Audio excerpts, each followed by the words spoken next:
While no one can predict the future, it's wise to be prepared for potential financial crises. In today's video, we'll explore 8 proactive steps you can take to safeguard your finances. An emergency fund is crucial for weathering financial storms. Aim to save at least 3 to 6 months' worth of living expenses. High-interest debt can be a major financial burden. Focus on eliminating debt, especially credit card debt, as quickly as possible. Don't put all your eggs in one basket. Diversify your investments across different asset classes to reduce risk. Invest in your skills and knowledge to make yourself more valuable in the job market and increase your earning potential. A side hustle can provide a valuable source of income and financial security, especially during economic downturns.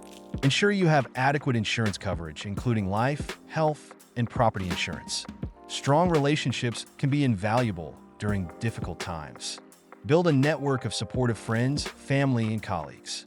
Stay informed about economic trends and potential risks. This will help you make informed financial decisions. By taking these proactive steps, you can increase your resilience and improve your chances of weathering a financial crisis. Remember, preparedness is key.